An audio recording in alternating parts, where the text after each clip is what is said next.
pse unë e pata qëllim që të ndalem ma shumë tek komisionit të cilin e kryesoj, tek siguria dhe punë të mbrojtshme mbrojtja, por ministrat nuk janë këtu tash, pak është të parësyeshme dhe diskutojmë shumë, por fillimisht më lejoni t'ju them veç një fakt. Ministri i Mbrojtjes djose i FSK-s dera visas na tha dhe të tezet ku janë shku pjesëtarët e FSK-s, pas njerë nuk tregoj se ku është procesi i projektligjit për ndryshim plotësimin e ligjeve për transformimin e FSK-s në forcat armatosura të Kosovës. Ndërsa kryeministri po ashtu 4 ditë më herët deklaroi se FSK ose FAK nuk do të kalon në verun e Kosovës pa lejen e NATO-s. Ndërsa unë po ja lexoj vetëm 2 nene, misioni dhe detyra e forcave të armatosura të Kosovës.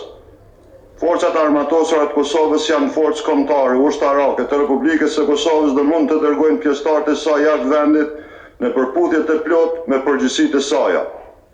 Pyetja tash është, dhe i kur sovraniteti i Kosovës sipas kryeministrit, a është deri në ura e Iprit apo deri në pikën 1:31.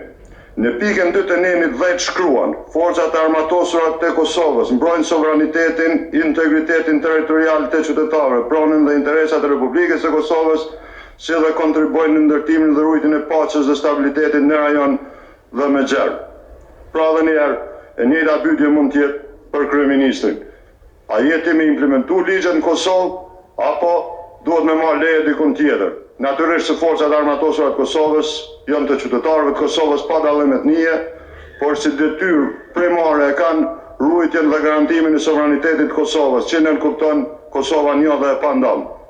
Për policinë e Kosovës, është vërtet që pjesëtarët e policisë së Kosovës kanë kryer detyra të shumta dhe duhet me i përgëzu, por është edhe një fakt i vërtet që disa ditë më herët një oficer i policisë së Kosovës është vrarë në qendër qytetit pikëditës dhe Ministria e Punëve të Brendshme akoma nuk ka dhënë një shpjegim sakt se çka ka ndodhur, pse është vrarë ky pjesëtar. Te rastet e shumta kriminale që po ndodhin në Kosovë, sigurisht se Ministria e Punëve të Brendshme do të jap përgjigje qytetarëve të Kosovës, por e vërteta është se qeveria gjermane u detyrua me kriju njësi të veçanta për me rujt kufinin Kosovë-Serbi për shkak të migrimit ilegal. Kosova ka kapacitet me rujt kufinin me pjesëtarët e saj, pasi jemi të sigurt se policët tanë janë skajshëm përgatitën profesionalisht për me garantu kontrollin kufitar. E kemi pashtu një gjendje jo të lehtë të zjarfikësve të Kosovës, ku ju janë drejtuar edhe Kuvendit Kosovës, kryetarit, kryeministrit, ministrit punëve të brendshme dhe komisionit që alarmojnë gjendjen e tyre jo të lehtë. As më tepër kur në 19 komunat e tyre koeficienti i këtyre pjesëtarëve është 3.5 ose thonë më thjesht është më pak se sa një pastrues.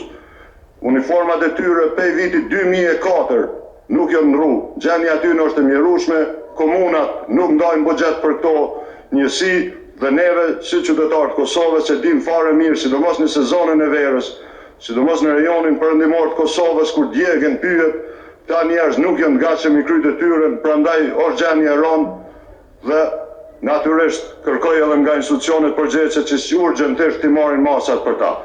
Për mos me hit tek obligimet që i kanë premtuar edhe gjatë fushatës elektorale të 2 partitë në qeveri, që siç është implementimi i kontratës kolektive, marrëveshjet me sindikatat shumta për rritjen e pagave, gjitha këto shpresoj që qeveria do t'i ketë parasysh dhe do t'i përmbush obligimet e veta ka shi qytetarëve të Kosovës. Faleminderit.